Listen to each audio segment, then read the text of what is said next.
Sveicināts ar printām, ar jums atkal kopā ir Filips, un mēs raidām pa taisno no futbola dzimtenes. Šobrīd es atrodos Ellen Roadā un pastāstīšu jums nedaudz par skautingu informāciju un, protams, par aktualitātēm mūsu sezonas beigām. No vislabākajām vietām, kā tikt uz Līcas centru, ir vilcieni. Ne tik labi kā mūsu Vivī, bet tā arī derēs. Ceļojot no mazas pilsētiņas Ilklīs uz Līcu, man neaizņēma vairāk par 30 minūtēm. Kad ierados centrā, taksis tikai 5 minūtes līdz stadionam. Protams, man uzreiz pārsteidza atmosfēra ar Walk of Fame, kur ir iemūžināts katrs Līces futbolists. Vispār kopējā atmosfēra ļoti draudzīga un, protams, slavenais Billijs Brennans un viņa statuja. Viennozīmīgi stadionā ļoti viegli orientēties, un mana pirmā lokācija bija suvenīru veikaliņš, kur, manuprāt, katrs futbola fans atradīs kaut ko priekš sevis. Sākot ar futbola cepuriem un beidzot ar futbola bumbu suvenīriem, katrs fans, kā es jau teicu, var atrast kaut ko priekš sevis, pamēģināt turpat uz vietas, un kas arī ļoti iepriecina ir cenu demokrātiskums.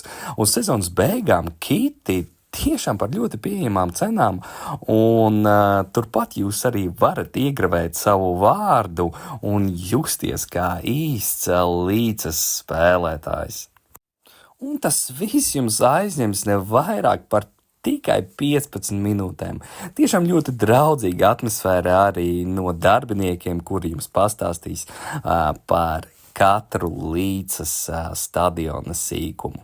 Attiecībā uz skautingu tas būs 10. numurs Summervills, rezultatīvākais Līcas spēlētājs, un 29. numurs Gnotno Līcas talismans. Attiecībā uz tabulu mēs redzam, ka no Leisteres arī vajadzētu pieskatīt kādu no spēlētājiem, tikpat labi no Ipswichas visvairāk iesisto golu, un visdrīzāk šīs divas komandas kvalificēsies pat taisno uz Premjerlīgu. Tagad beidzot par aktuālo sezonu. Manuprāt, būtu izdevīgi atbrīvoties no Arsenāla un Liverpoolas midfielda un aizvietot tos ar Newcastles, Manchester United, Manchester City, Chelsea vai Tottenhamas asetiem. Un, protams, tagad par mūsu nedēļas uzvarētāju Raitis Grabovskis ar 150 punktiem double game weekā, izspēlējot free hitu, vārtos Hendersons, aizsardzībā ļoti labi nospēlējis Vaits un iznācis uz maiņu Bradfights nedaudz ar veiksmes palīdzību. Viduslīnijā Fernandes, kurš ir diferenciāls Eze un, protams, Salanke ar Matetā. Apsveic tevi, Raidi! Šīs lietainās angļu nots mēs pabeigsim mūsu raidījumu, bet ar nākamo atgriezīsimies jau Latvijā, un es mēģināšu dot padomus jau uz nākamo sezonu, kā arī stāstīšu par sacensībām starp mūsu iekšējo līgu un arī Latvijas līgu. Palieciet kopā ar mums, arī mums bija Filips. Visu labu!